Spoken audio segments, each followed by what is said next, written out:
Philosophie. Ce qu'on appelle l'amour de la sagesse n'est pas un objectif ou un but. C'est un chemin pour aspirer à mieux, en puis autour de nous.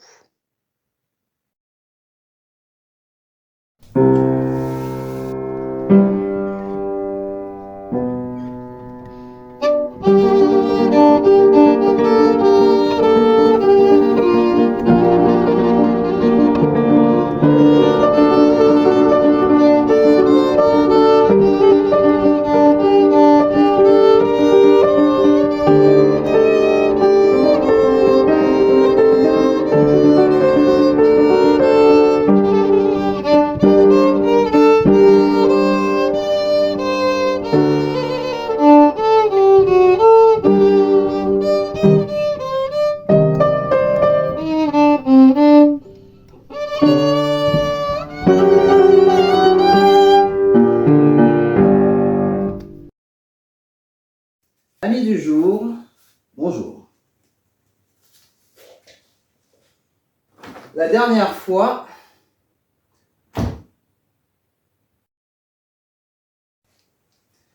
Lucius, teste-moi, je vais te scotcher sur place. Le but de cette chaîne n'est pas de flatter ton ego.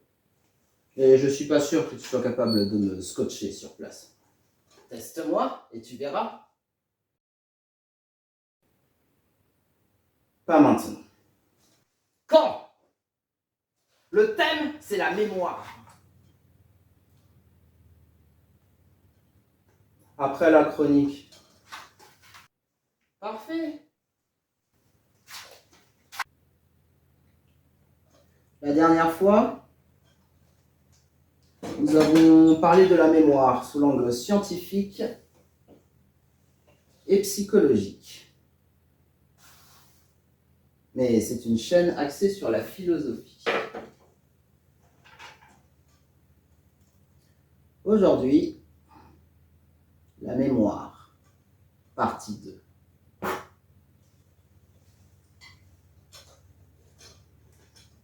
Apprendre, c'est se souvenir, disait Platon. Abrège, on va pas détailler Platon maintenant. Dans son discours du Phédon, qui narre les derniers instants de Socrate avant qu'il boive la ciguë, il est question de l'essence des choses, de l'immortalité de l'âme et réminiscence, souvenir imprécis. Je connais pas le mot abrégé. Dans une caverne profonde, des hommes animent des objets.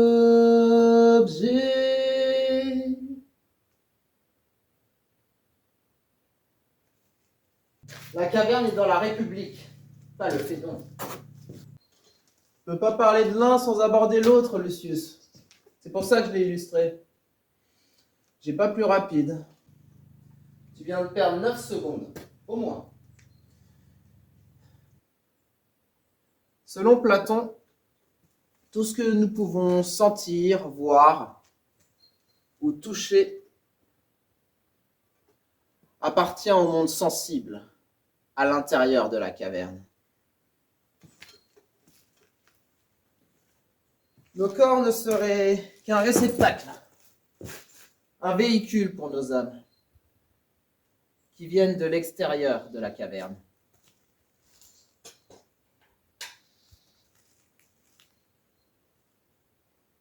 Je vous montre.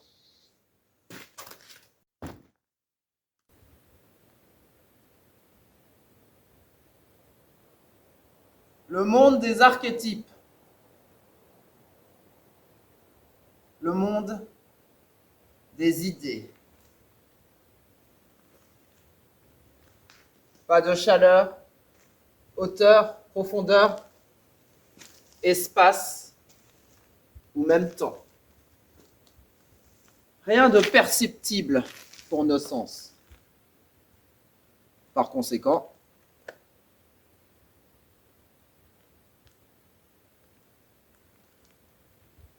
c'est de là que viendraient nos âmes, où elles y côtoient des idées d'arbres, de tables, de meubles ou de pipes.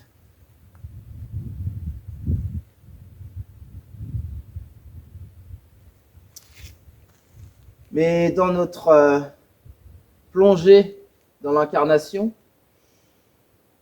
tout s'est oublié. Mais pas effacé pour autant. C'est cela qu'on appelle la réminiscence. Un déjà-vu non imaginé par notre cerveau.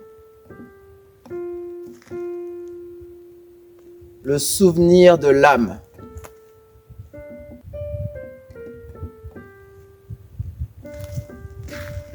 Un souvenir aussi puissant qu'une Madeleine de Proust. Et tout d'un coup, le souvenir m'est apparu. C'est celui du petit morceau de madeleine que le dimanche matin, à Combray. Parce que ce jour-là, je ne sortais pas avant l'heure de la messe. Quand j'allais lui dire bonjour dans sa chambre, ma tante Léonie m'offrait après l'avoir trempée dans son infusion de thé ou de tilleul. La vue de la petite Madeleine ne m'avait rien rappelé avant que je n'y eusse goûté. Peut-être parce que, en ayant souvent aperçu depuis, sans en manger, sur les tablettes des pâtissiers, leur image avait quitté ces jours de Combray pour se lier à d'autres plus récents. Peut-être parce que, de ces souvenirs abandonnés si longtemps hors de la mémoire, rien ne survivait. Tout s'était désagrégé. Les formes, et celles aussi du petit coquillage de pâtisserie, si grassement sensuel, sous son plissage sévère et dévot, s'étaient abolies, ou ensommeillées, avaient perdu de la force d'expansion qui ne leur eût permis de rejoindre la conscience. Mais, quand d'un passé ancien rien ne subsiste, après la mort des êtres, après la destruction des choses, seule, plus frêle, mais plus vivace, plus immatérielle, plus persistante, plus fidèle, l'odeur et la saveur restent encore longtemps. Comme des âmes à se rappeler, à attendre, à espérer, sur la ruine de tout le reste, à porter sans fléchir, sur leurs gouttelettes presque impalpables, Apprendre, l'édifice immense, c'est se souvenir. C'est bon? T'as fini? Presque. Ceci n'est pas une pipe. Qu'est-ce qui est le plus réel? L'image d'une pipe? Une pipe? Ou l'idée d'une pipe?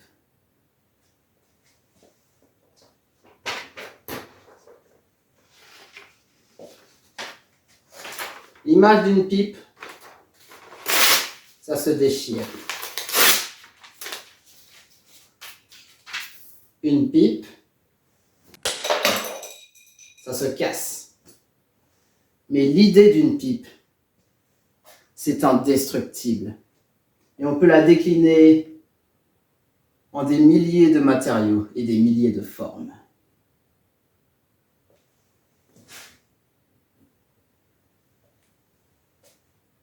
Bien. C'est tout pour moi. Maintenant, je m'en vais m'occuper de Monsieur les Gothiques. Amis du soir, bonsoir.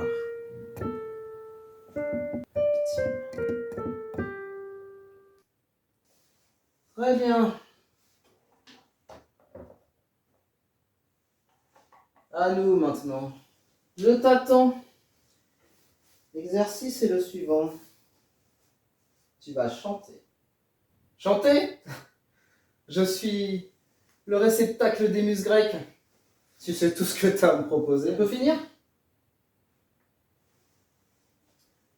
Tu vas chanter une chanson en écrivant un poème qui est autre. C'est tout?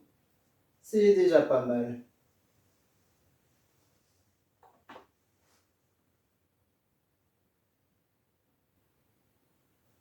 Je peux écrire ce que je veux, même un des tiens.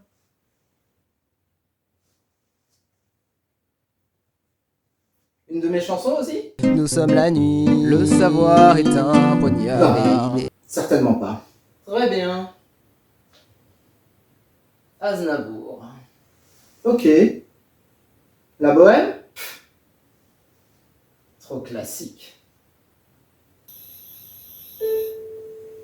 Ne faites pas ça chez vous.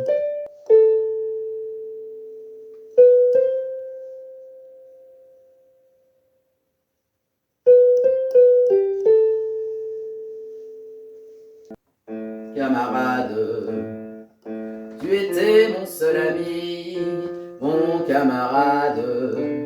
Tous les deux nous avons fait des barricades, les maquis, les commandos, les embuscades. Camarade, camarade. Un dimanche en défilant à la parade, je t'ai vu soudain là-bas sur une estrade. Tu étais visiblement monté en grade. Camarade, camarade, les plus grands venaient te donner l'accolade. Ce n'était que mains serrées et embrassades. Ça donnait une impression de mascarade. Camarade, camarade, moi ici j'ai pris mon parti des brimades. Nous dormons tout habillés, les nuits sont froides. L'important c'est de ne pas tomber malade. Camarade, camarade, je ne vois qu'un petit coin de ciel maussade.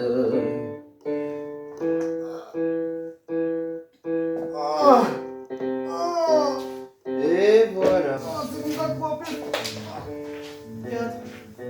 Amusant. C'est normal. Le cerveau n'est pas fait pour ce genre d'exercice.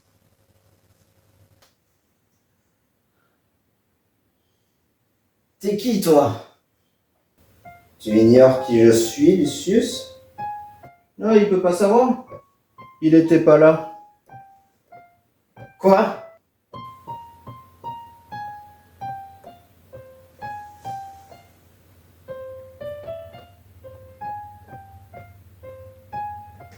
Je suis littéralement partout ici. Quoi? Filtre de perception. Il peut pas te voir. Quoi? De quoi?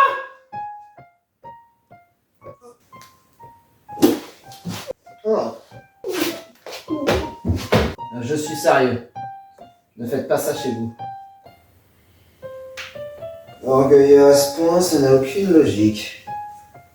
Bref. J'ai pris un peu de retard. T'as plus d'1 an de retard. Non. On avait dit 10 ans. Avril 2014. On avait dit 10 ans. Février 2015.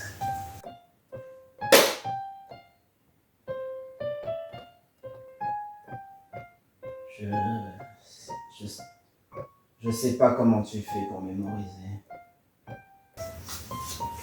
Je sais pas comment tout le monde se débrouille pour oublier. Est-ce qu'il dort? Non. Est-ce qu'il sait pourquoi?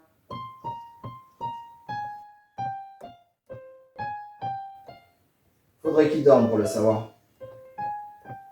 S'il s'endort dans son niveau actuel,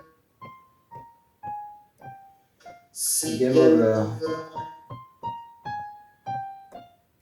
Un filtre de perception. C'est brillant. C'est nécessaire. Ça va être très amusant. On me parle pour toi, tu vis pas avec? Et c'est pas prêt de changer. Quel retour. T'as refait la déco.